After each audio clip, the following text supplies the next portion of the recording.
I mentioned yesterday on the channel that I'm going to talk about Star Trek comics, which I actually own every Star Trek comic ever made. And the current state is actually the worst state it's ever been in. If you don't know, it's helmed by a lady whose name is Heather Antos, who knows absolutely nothing about Star Trek, even though she's run this for multiple years, and hired a bunch of her nepotistic friends in the comic book industry to write these storylines that are just disasters. Now, these are some of the just lamest writers in the comic book industry attached to these projects, and the projects are stupid themselves, which I'll get into in just a minute. They're all super derivative. None of them are creative. And of course, they're going around and talking about how, oh, this is so creative. It's the best era of Star Trek ever. And she's got such industry clout. She gets these nominated for the Eisner Awards in comics, the Hugo Awards in science fiction, and just because of the name recognition, it just gets on these lists, and it's really just painful to watch as this brand is honestly worse in comics than it is with Kurtzman's Trek in the TV shows. It's that bad, and I'm going to get into why in just a moment. So please hit the like and subscribe button and join us here as we talk about all things Star Trek. I want to just talk about my Valiant Frontiers real quick. While I'm definitely blacklisted from ever writing Star Trek comics, which is too bad, also blacklisted from the publishing industry. And it's just because I talk about things, and I talk about it, I'm honest about it. I just say, look, they've gone woke. It's been terrible. The writing's awful. And they don't like to hear that. These people like yes men within their industries. It's very much the opposite of the professional level that it used to be. If you looked at the critiques that Roddenberry and Gene Kuhn gave to the scripts and just how, they bent those writers over backwards in the original series. They really did. That sort of professionalism is what made the show great, and that's what made storytelling great.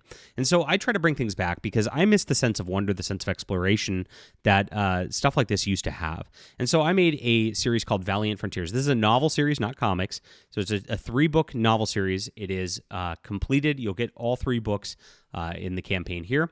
And we are editing the 3rd book right now, and hopefully going to be able to get those done so we can just get those out to you very, very quickly after this, since the first 2 books are already ready. This is going for 2 more weeks, and I don't want you to miss it because I think I did a great job with real sci-fi concepts and bringing back that feel of that classic sense of wonder. So check it out. It's in the description below. Thank you guys for supporting this project so far. I really appreciate you guys being here. Happy to answer any questions about the books and the like. Just email me or whatever. I really appreciate you guys being here. So let's get into the Star Trek comics news that's going on right now. I could go into Star Trek's novels, which, they've really, on the novel, I was a big Novelverse fan. And they've really cut back, just I think they're coming out with 3-4 novels a year. That's it at this point. Pretty rough.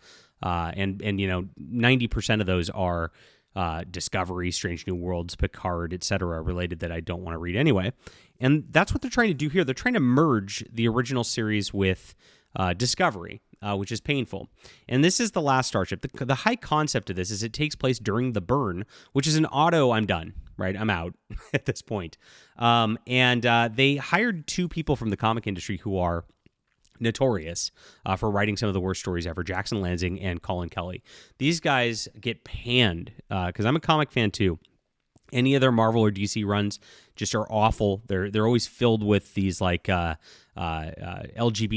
crap that they throw into everything, and it's just obnoxious. And so they've been working with Heather Antos on the Star Trek reboot line, which they basically rebooted again the Novelverse post-series stuff and did a post-series, very fan-fiction-y series that just wrapped up.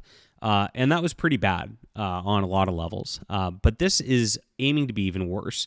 We have a lesbian Klingon lady. We've got a weird shaved head, green, blue-haired person in this, and an Andorian. So they made all these characters that are their own that you're not going to care about whatsoever. Oh, but we're going to resurrect Captain Kirk. Okay, cool. So I read the first couple of issues of it. Captain Kirk is resurrected for some reason, has all of his memories up until he died. And they just cloned him, is how it happened. And even though he has all those memories, he's a younger Captain Kirk. And it doesn't, why is he a younger Captain Kirk and still has all those memories? How does that work? And how are you cloning this guy? They really don't go into it, and they don't explain it, which, of course, they just hand wave it just so they can have Captain Kirk on this burned starship. Here's your lesbian Klingon. As you can see, Starfleet is my calling, but to walk beside you is my path, she says to her lesbian lover. And you could see, I don't mind the art on this one so much. It's actually got a neat little gritty style, which doesn't work well for Star Trek. I wouldn't have pick this for Star Trek, right? But the art's not bad just from a general science fiction level perspective. The writing's atrocious. But the thing is, like, this concept's already been done. So they've already done Star Trek The Return. Here it is. William Shatner came back. In this one, they did explain how they brought him back with Borg technology and the like. And he actually worked on this. He put his name on it, but I don't know how much he was actually involved. But some good Star Trek writers, the Judith and Garfield Reeves Stevens, worked on this, and it was excellent. And there's no reason to revisit the Captain Kirk's back concept again, this time in the burn to make it more Discovery. Nobody wants that. Just what a terrible idea. So, again, no creativity here whatsoever. Our next thing is Star Trek Red Shirts. Now, this has some red shirts working on some base, and they're just going out there and acting as fodder. And there's a whole group of them of these no-name characters, and it's set in the original series that you just don't know who they are. They don't actually show the art here. Star Trek Red Shirts #1, and this one's written by a guy named Christopher Cantwell, who I call Christopher Can't Write Well. And he came from like TV adaptations and the like, and again, he was on Heather Antos's stuff before, and it just never came and just continued on with the stuff. Now, this is pretty lackluster comics for the art for just like the professional level. It's very flat, just both in the colors and the look on it. And there's just nothing to it. I mean, it's just these people are going to be cannon fodder. They're questioning it because we got to question the way Starfleet is, which again just takes away from what Starfleet's supposed to be, which is a betterment of humanity and the like. And they're getting attacked by the Romulans and the Klingons, and just very generic and just no reason to latch onto this whatsoever. And this has already also been done. Here it is. John Scalzi's Red Shirts. Now, John Scalzi filed the serial numbers off of Star Trek on this. And then there's the codas, which ignore this. The codas, they're awful. But this book, up until that point, was pretty competent and really followed the Red Shirts like sort of ethos on this. And they got really, really nervous over the course of this. Again, it's just a concept that's already been done. Okay.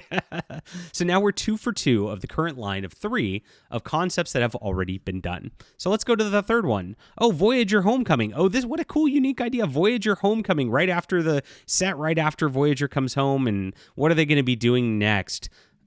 Oh, again, already been done.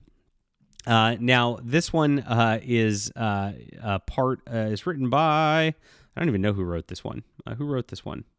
They don't even have the names on the cover. This is painful. Here we go. Susan Bridges and Tilly Bridges. These are Tilly Bridges is a transgender activist. So you know exactly how this is going to go. So this is not going to go well. Angel Hernandez, as the artist, is actually really good and has done a lot of Star Trek work in the past. But again, this is just another series that like didn't need to be done. You can see the art's a lot better than the other two and looks very Star Trek-y on this. But these are incompetent writers. And there's already like Christy Golden's Homecoming book is very good, and just go read this instead. And so they've just copied all these things. They're completely out of ideas of what to do over there at IDW, and it's being like said helmed by this lady Heather Antos, who her entire thing was she got into the industry because she was a cute girl, and she was editing assistant editing on the Star Wars line at Marvel Comics, and then parlayed that. Because she got some criticism because that Star Wars line was really bad, and then started shrieking harassment at people. And because of that, she got promoted, and then got promoted, and then got promoted. And this is where we're at today. She's been running Star Trek for a while, and she's running it into the ground. Their first outings on this was a Deep Space Nine comic book where I actually read it, and it was very, very funny. Like, it was a Deep Space Nine Mirror Universe one, and in that Mirror Universe one, they were shooting projectile gun weapons and not phasers because the artist just didn't get the memo, and they left it in there. That's her editing job, right? Next, Cisco has a sequence where he's thinking about things. The book is set in season 2, and yet he's thinking about his officer Worf, back home on the other side of the mirror deal. And it's like, wait, he doesn't meet Worf till season 4. Again, that's an editing job. So you can just tell that it's just this is just not run well all the way around, and it's a big problem. Now, the next thing that they're coming out with is another copy pasta non-unique thing. They're doing a one-shot. It's a what-if story, but it's what if Uhura went through the Guardian of Forever instead of Captain Kirk, and it's going to deal with racism. It's like, oh, great. And so it's like, so they're literally taking what-if comics from Marvel and then doing them with Star Trek and just doing City on the Edge of Forever just to try to tie it back. I mean, it's just painful stuff. Like I said, this is worse than Kurtzman on every level. It is just a disaster over at IDW Comics. They need a hard reset, and they just need to do, the lines that people love. Like, continue Voyager by all means, but calling it Homecoming, little on the nose for when there's already there. Continue Deep Space Nine by all means, or just set it during the series, set it during the Dominion War. People like that. Or do a Next Generation thing where it's just a, Planet of the Week that they go to. I mean, that's real Star Trek, but they can't do that. They want to do these like quirky concepts at the red shirts, right? Or the quirky concepts of the last Starship. Which I love when William Shatner actually commented on this. He's like, the LA Starship? Very, very funny stuff when he did so. Leave a comment down below with what you think about this. Hit the like and subscribe button. Check out my Valiant Frontiers if you like my thoughts on storytelling. You'll probably enjoy my series. It's in the description below. We'll be back soon.